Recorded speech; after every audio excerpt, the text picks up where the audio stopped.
It begins with silence, the kind of silence that humbles even power itself. The Supreme Court chamber, carved in marble and myth, holds its breath. Papers are still. Pens hova midea. And at the center of it all, Chief Justice John Roberts sits motionless, gavel frozen, eyes fixed ahead. For a second, no one understands what's happening. Then softly he moves, one clap, then another. The sound is deliberate, measured, echoing through the vast chamber like a verdict. Reporters blink, unsure if they're witnessing history or hallucination. Clerks exchange glances. Even the cameras seem stunned, as if afraid to capture something too human, too unscripted for the marble stage of justice. And there she stands, Jasmine Crockett. Shoulders straight, gaze calm, expression unreadable. No gloating, no smirk, no tremor. Just quiet certainty. The same Congresswoman once mocked as too loud for Washington, now commanding a silence so profound even the nation's highest judge breaks decorum to acknowledge it. A ripple runs through the crowd. Somewhere a journalist whispers, "Did he just clap?" Another hushes them, because Roberts isn't stopping. It's 3 claps now. 4. The applause grows, not in volume, but in meaning. It is not approval, it's recognition. The moment stretches like slow motion. America's invisible hierarchies, the unspoken lines between intellect and image, authority and authenticity, all of them seem to bend, just slightly, around her. Then it stops. The gavel lowers, tapping once, as if to seal what's just been witnessed. Crockett bows her head, not in submission, but gratitude, a quiet acknowledgement that brilliance, for once, was seen without bias. The narrator's voice cuts through the stillness, low and deliberate. In a courtroom where power rarely applauds truth, something extraordinary just happened. The frame freezes. The applause hangs in midair. But what did Jasmine Crockett just do to earn the respect of America's most powerful judge? The title flashes across the screen. Justice Roberts applauds Jasmine Crockett's legal brilliance, and before the viewer can breathe, the voice returns, softer now, laced with promise. To understand this moment, we need to rewind to the storm that brought her here. Rewind the clock. Weeks before the courtroom fell silent, before the applause no one expected. The storm was already building. It began, as these storms often do, with a headline. Then another. Then dozens, each one sharpened to wound. Too emotional for jurisprudence. Crockett confuses passion with precision. Cable pundits snickered on split screens, dissecting her tone like vultures arguing over a meal. One grinned as he said, "She's a performer, not a legal mind." The others laughed. They weren't debating law.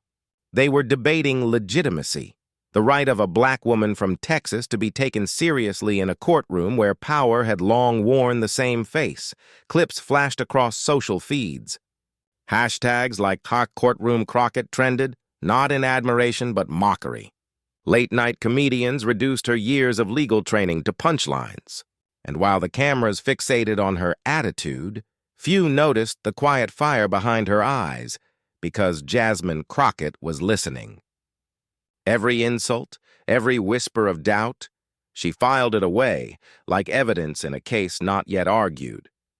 Behind the noise, she worked in silence. While pundits speculated, she read case law until sunrise. While strategists laughed about her meltdowns, she diagrammed constitutional precedents on her kitchen whiteboard. Each line, each citation was another piece of armor. Her allies urged caution. "Don't take this one, Jasmine. The firm behind it has friends in high places. They'll crush you." But she only smiled. "Good," she said. "Then they'll be easier to see." The case she chose was monumental, a corporate immunity dispute tangled with congressional oversight. On the surface, just another bureaucratic battle, but beneath it, a question that cut to the soul of American democracy. Can wealth rewrite accountability? Her opponents were no amateurs. They were legal titans, the kind who'd clerked for justices and lunched with senators. Men who saw themselves not as advocates, but as gatekeepers of the law itself. And now one of those gates had opened. To her. The media painted it as hubris. "Crockett bites off more than she can chew," read one op-ed. But she knew better. This wasn't arrogance. It was timing. At night, she replayed old hearings, her own exchanges with hostile colleagues, the times she'd been talked over, dismissed, or laughed at. Each memory was a rehearsal for composure. Each insult, a lesson in restraint. Her team watched her transform. The same energy that had electrified congressional hearings was now being channeled into surgical precision. She wasn't preparing for a fight. She was constructing an argument that would make arrogance look primitive. Still, the whispers grew. Anonymous sources claimed the Chief Justice had concerns about her readiness. Commentators predicted a career-ending embarrassment. But Crockett wasn't chasing their approval. She was chasing something quieter. Vindication. The kind that didn't shout, but simply existed when truth finally spoke for itself. And so, on the eve of the hearing, while the city buzzed with speculation, Jasmine stood alone before her mirror, tie neatly fastened, binder in hand. She stared at her reflection not as a politician, not even as an attorney, but as a woman who refused to let brilliance be mistaken for audacity. Her phone lit up with a message from a friend. "You ready?" She typed back, "More than they think." Then she walked toward the storm, calm as ever. Because what waited inside that courtroom wasn't just a case. It was a test of who America still believed was allowed to win.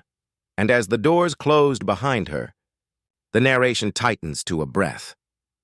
But the case she chose would pit her against forces no freshman lawmaker was ever meant to face. They entered the chamber like monarchs, not lawyers. 3 men in tailored Navy suits, cufflinks gleaming like badges of rank. They moved with the weight of legacy. Sons of judges, protégés of senators, names etched into law firm hallways that stretched like monuments to power. To them, the courtroom wasn't sacred ground. It was home turf. And Jasmine Crockett? She was an anomaly, an unexpected guest in a house they believed they owned. At the center of their empire stood Alexander Keaton, the lead counsel. White-haired, ivy-trained, and famous for a smirk that could silence junior attorneys faster than a gavel. His reputation was legend. Keaton wins because Keaton defines the rules. He'd argued cases that shaped corporate law for decades. Presidents had quoted his opinions. Entire industries had thanked him for keeping their secrets legal. And now, he faced a freshman congresswoman who'd decided to argue against him. In the hallway before the hearing, cameras flashed as he leaned toward a reporter. "Crockett," he said, feigning curiosity. "Brilliant debater, I hear. But this is the Supreme Court, not C-SPAN." A chuckle followed, joined by the sycophantic laughter of aides. Let's hope she doesn't mistake theatrics for jurisprudence. It was meant as dismissal, a verbal flick of dust from his lapel. But in that small gesture, the entire architecture of arrogance revealed itself. Inside his firm, preparation meetings looked more like coronations. His team reviewed Crockett's prior cases as though reading a children's book. "She's emotional," said one associate. "Reactive. We bait her. She'll snap." Another chimed in. "We flood the record with precedents. She'll drown trying to keep up." Keaton nodded, pleased. "Let's not embarrass her too quickly," he said. Optics matter. They thought they were being magnanimous. Across the marble floor, their clients waited. Executives from a multinational conglomerate accused of shielding environmental violations through shell corporations. They wore the same smiles as their lawyers, confident, rehearsed, bored. For them, this hearing wasn't about justice. It was insurance. Keaton had never lost a case like this, and they weren't paying for surprises. Their world operated on unspoken hierarchy, credentials over conviction, lineage over merit. Every handshake was a contract, every smile a mask. And into this polished theater walked Jasmine Crockett, carrying a single binder and the kind of poise that made their arrogance itch. They noticed her immediately, not for her presence, but for her absence of fear. She didn't fidget. She didn't perform. She simply observed, and that unsettled them. Keaton mistook her stillness for naivety. "Congresswoman or courtroom crusader?" he whispered to his second chair, just loud enough for her to hear. "She should stick to politics." Crockett turned her head slightly, eyes steady, expression unreadable. A pause, not of offense, but calculation. The kind that silently asks, "Are you sure you want to say that again?" But Keaton wasn't used to being questioned. Men like him didn't lose to newcomers. They watched them fade after one headline cycle, and yet, beneath his composure, a faint crack had begun to form. Because even arrogance can sense when it's being watched, studied. The narrative voice cuts in, calm but edged with warning. They didn't see her as a threat until she opened her first folder. That folder, neatly labeled in her handwriting, contained not outrage but architecture, the invisible latticework of every loophole they'd built their careers defending. For weeks, she'd dissected their filings line by line, tracing contradictions they hadn't realized were visible. She knew the timing of their arguments, the rhythm of their arrogance. To the cameras, they looked untouchable. But Crockett had already mapped their empire, and she'd found the cracks. In the days before the hearing, Keaton's team congratulated themselves on over-preparation. They believed control was their birthright, that intellect was inherited, not earned. But arrogance blinds even the sharpest minds. Because while they rehearsed how to dismantle a woman they assumed was all performance, Jasmine was rehearsing something else entirely. Silence. The kind that unnerves. The kind that makes even giants stutter when it finally breaks. And so, as the gavel struck and the courtroom rose, the Titans smiled their polished smiles. They thought this would be another easy victory, a reaffirmation of who truly belonged in rooms like these. But what they didn't know, couldn't possibly know, was that they were already inside her argument. Every smirk, every aside, every flick of condescension had become evidence in her case. The narrator's tone lowers, heavy with anticipation. Because behind that calm demeanor was a mind that had studied every one of their weaknesses. Long before the applause, before the marble chambers and the cameras, there was the heat of South Dallas, cracked sidewalks, sunburnt storefronts, and a young girl who learned early that silence never protected the truth. Jasmine Crockett didn't grow up surrounded by power. She grew up surrounded by stories. Neighbors evicted without warning, mothers working double shifts, kids who stopped believing anyone in a suit could ever be on their side. Her father drove buses. Her mother worked nights at the hospital. They taught her that hard work was not a guarantee, but a statement of dignity. "You don't need permission to stand tall," her mother used to say. "Just purpose." Jasmine carried that sentence like scripture. By the time she reached law school, she had already developed the habit that would define her career, listening harder than she spoke. She watched classmates debate for performance, flexing intellect like theater. She didn't care for spectacle. She cared for substance, for what the law meant when it left the textbook and landed on real people's lives. Her professors called her relentless. Her peers called her too intense. But it wasn't intensity, it was memory. Every exam, every case study, she pictured someone from her old neighborhood who might need what she was learning. She wasn't chasing prestige, she was building armor. Her first case out of school wasn't glamorous. A young man wrongfully accused of theft. Too poor to afford representation, too scared to believe justice existed for him. Jasmine stayed up 3 nights straight, combing through police logs, finding a single timestamp that proved his innocence. When the verdict came, not guilty, she didn't cheer. She just exhaled. And in that breath, she realized something. The law wasn't designed to protect the powerless. But in the right hands it could. That became her creed. Law as armor. Justice as craft, truth as rebellion. She took cases no one wanted. Housing disputes, wage theft, discrimination claims that barely made the news. And every victory, no matter how small, built something in her. Confidence without ego, authority without entitlement. She was becoming fluent in the language her opponents had long monopolized, and she was rewriting its tone. But mastery doesn't earn immunity. It earns resentment.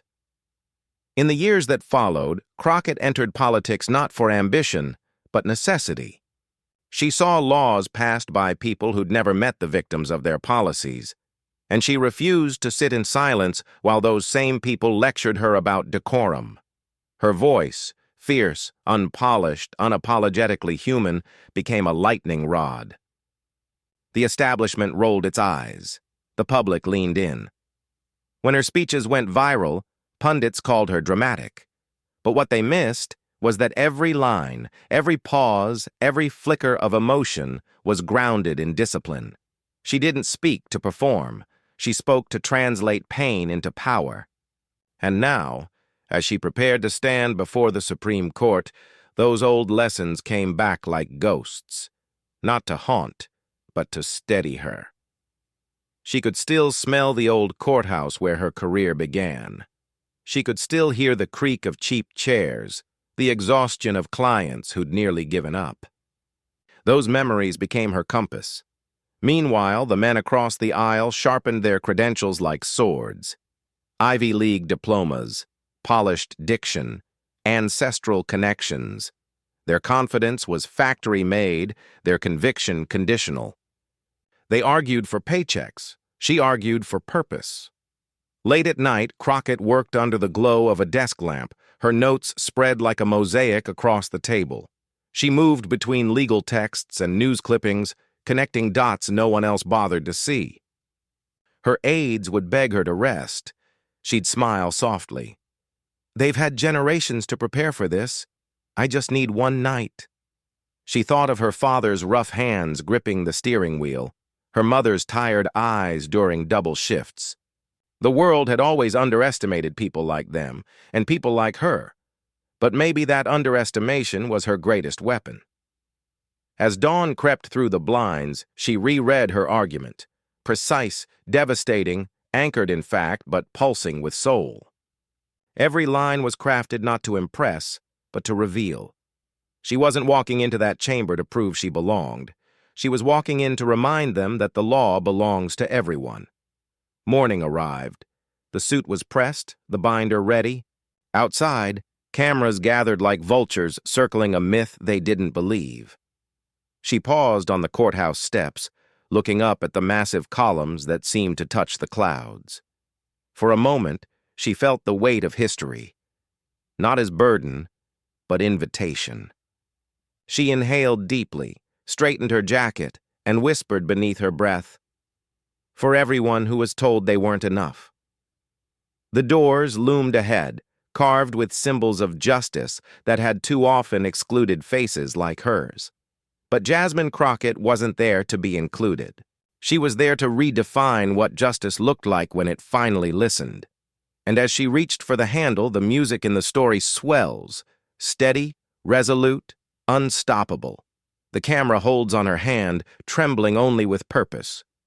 The narrator's voice fades in, quiet but electric.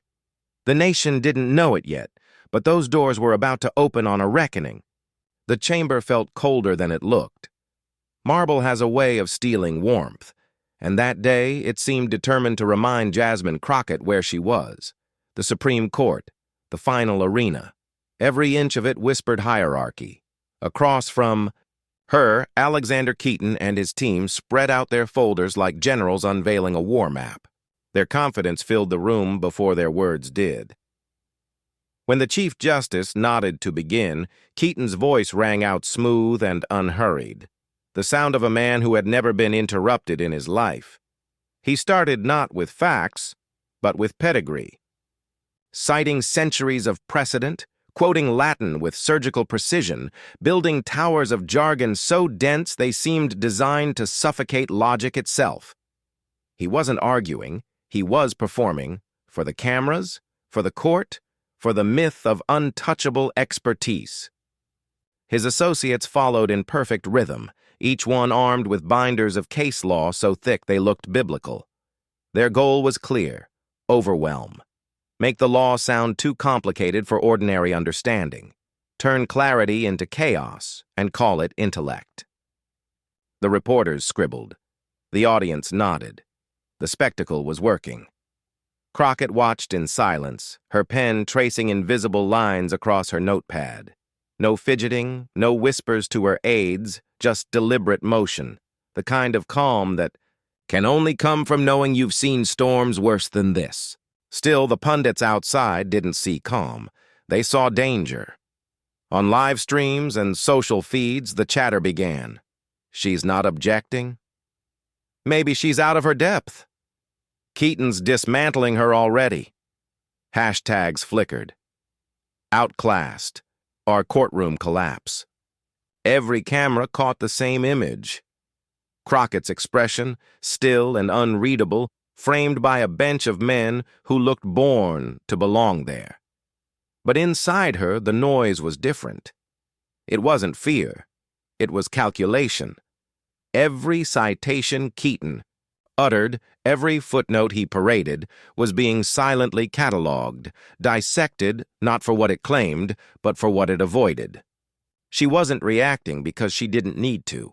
He was writing her argument for her, one overconfident word at a time. When Keaton reached the crescendo of his rhetoric, he turned slightly toward her, that trademark smirk returning. "Respectfully, Chief Justice," he said, "this case is not about passion or political theater. It's about the discipline of law, something we risk losing when emotion enters the courtroom." Laughter rippled faintly from the gallery. It wasn't loud, but it was enough. The message was clear. She was the emotion. He was the law. Crockett didn't flinch. She just wrote one final note, underlined it twice, and closed her pen. Justice Roberts shifted in his chair. For the first time, his eyes lingered on her. Maybe it was curiosity, maybe something else, a sense that the silence wasn't weakness, but preparation. His gavel rested loosely in his hand as Keaton concluded, "In closing, Your Honors, the principle of corporate immunity." Crockett's head tilted slightly. She mouthed the word immunity as if testing it for weakness. Roberts noticed. Keaton finished his argument with a satisfied breath, his tone dripping with condescension disguised as civility. "We urge the court to uphold precedent. Anything less would invite chaos." The silence that followed wasn't applause. It was possession. The Titans believed they had reclaimed their house. Keaton sat back, smoothing his tie, already half certain of victory. She began the way great storms do, quietly. "May it please the court," Jasmine Crockett said, her tone almost reverent. "No grand theatrics, no forced power, just a controlled calm that carried its own gravity." The chamber, moments ago thick with condescension, leaned in to hear her. Her first words were simple: acknowledgments, context, framing. She wasn't here to dismantle anyone. She was here to clarify. But as she spoke, something began to shift. Her rhythm was deliberate, each phrase layered atop the last with the precision of a surgeon and the pacing of a storyteller. "Counsel for the petitioner," she said, gesturing lightly toward Keaton's table, spoke eloquently about precedent. "Yet, Your Honors, he omitted the one precedent that defines this entire case. Marbury versus Madison." A faint murmur rippled through the gallery. One of the junior clerks blinked. Keaton's pen froze mid-air. Crockett continued. "Because, as Chief Justice Marshall himself wrote, and I quote, 'The government of the United States has been emphatically termed a government of laws, and not of men.'" Her voice gained quiet power with each syllable. "And yet, what this corporation asks you to do today is the opposite. They ask that a legal entity, created by men, be given powers above the law that governs men. That's not just bad precedent. That's constitutional decay." The air tightened. Even Robert's fingers stilled on the bench. Keaton cleared his throat, pretending disinterest. But his jaw flexed. Crockett walked them through the filings, not hurriedly, but with surgical intent. Every page she turned echoed in the still chamber. "If we look at Exhibit C, line 14, she said, the petitioner asserts they acted under the authority of a federal waiver." She paused. "But that waiver, Your Honors, expired 14 months before the alleged action. Their own documents say so." There it was, the first crack. A quiet hum moved across the rows behind her. The opposition team shifted in their seats. Aides glanced nervously at one another. Keaton's confident smirk had become a hard line. She pressed on. Now, I could cite more, and I will. But let's not lose sight of the principle beneath the paperwork. The rule of law is not a convenience. It is a covenant. And when power rewrites its own rules, democracy becomes a costume for oligarchy. The line landed like a gavel. Justice Roberts leaned forward slightly, resting his chin on his hand. "Congresswoman," he interjected, his tone measured, "you're drawing an interesting parallel between constitutional authority and corporate immunity. Could you clarify where, in your view, that line must be drawn?" Crockett nodded once, as if she'd been waiting for that very question. "Certainly, Your Honor," she said. "That line is drawn where accountability begins. The Constitution does not confer divine right on capital. It confers responsibility upon those who wield it. Immunity without oversight is not a safeguard. It is a surrender." Robert's eyes flickered, the faintest glimmer of surprise, then approval. "Proceed," he said. And she did, and with fire now, though never losing composure. She quoted case after case, Citizens United, United States versus Nixon, Brown versus Board of Education, weaving them not as sterile citations, but as milestones in America's moral evolution. Each of these decisions, she said, was not about what was easy, but about what was right. This court has always known that law without conscience is tyranny in disguise. The energy in the room began to tilt. You could feel it.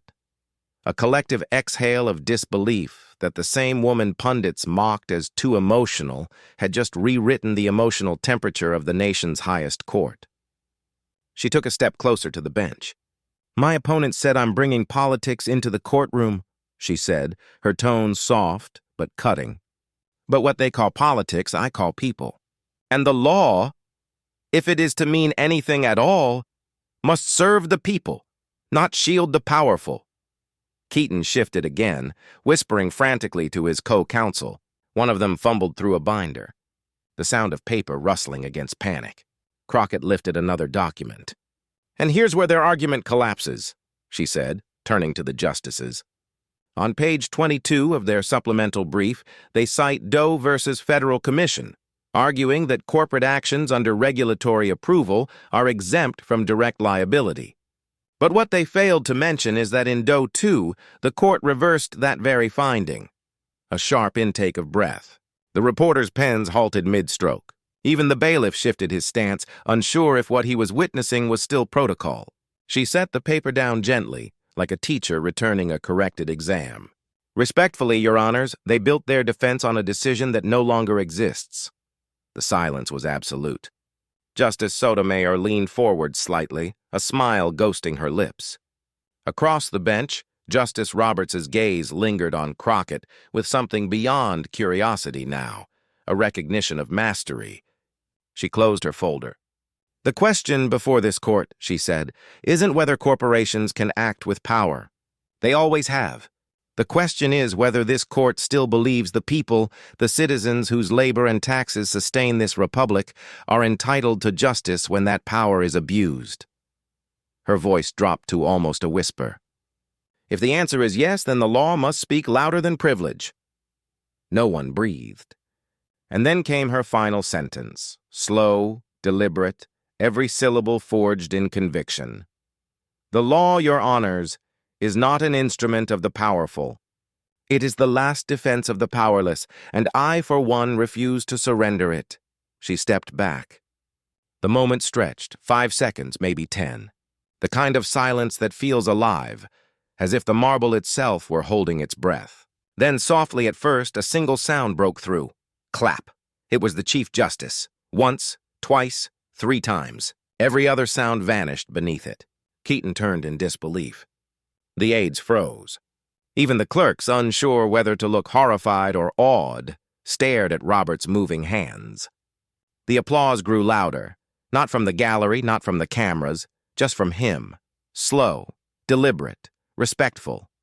And somehow, it was louder than any ovation in any courtroom ever recorded. Jasmine Crockett didn't smile. She didn't bow. She simply met his eyes, a quiet acknowledgement between two minds that understood what had just happened. Robert's gavel remained untouched. His words, when they came, were simple. Counsel, the court will recess. But the real verdict had already been delivered, not in writing, not in law, but in the rarest gesture the Supreme Court had ever seen. The narrator's voice returns, low, almost reverent. But that applause wasn't the end. It was the spark. The moment the footage hit the airwaves, the country seemed to stop mid-scroll. At first it was just a 32-second clip, grainy, phone-captured, and shaky. But the sound was unmistakable, the echo of a single clap, then another, from Chief Justice Roberts himself. Within an hour, it had 3 million views. By sunset, 30 million. By dawn, a movement. Twitter's trending column transformed into a digital monument. Crockett effect. Legal brilliance. The applause heard across the bench. Every outlet scrambled to verify what viewers already knew. It wasn't edited. It wasn't staged. It was real. A sitting Chief Justice had applauded a sitting Congresswoman. In open court, cable news ran the footage on a loop. On MSNBC, analysts called it a masterclass in controlled intellect. On CNN, a former prosecutor admitted, that's not passion, that's precision. Even Fox, through gritted teeth, conceded, you can disagree with her politics, but you can't deny the moment. Clips flooded TikTok. Creators lip-synced her closing words. Classrooms reenacted her cadence. Even comedians who'd once mocked her too much energy were now praising her poise. Law students dissected her argument line by line like scripture. In a packed lecture at Georgetown, a professor played the full exchange and said, remember this. You're watching a new language of law being born. One rooted in empathy and intellect, not arrogance.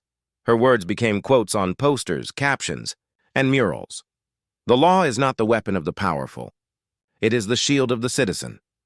That single line, crisp, unadorned, defiant, resonated far beyond politics. It hit the immigrant parent who'd once felt voiceless in a bureaucrat's office. It hit the young public defender fighting cases with broken budgets. It hit the law student who wondered if idealism still belonged in the courtroom. A video compilation appeared within hours. Jasmine Crockett's voice overlaid with images of civil rights marches, courtroom archives, and late-night TV hosts reacting in disbelief. The music swelled. The narration whispered one voice, one chamber, one clap heard across America. By the weekend, celebrities were weighing in. Kerry Washington posted a clip with the caption, "That's how you argue truth." Viola Davis retweeted it with 3 words, dignity, discipline, fire.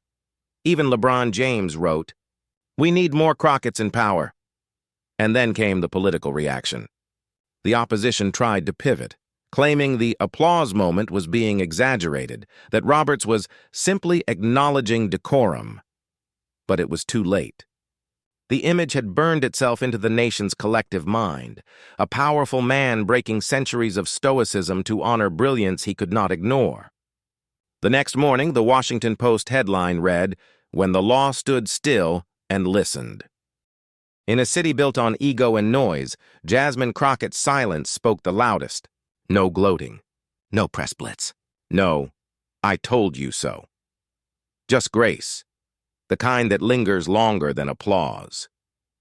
The clip of Justice Roberts's hands meeting in deliberate rhythm still played across America, but its meaning had evolved.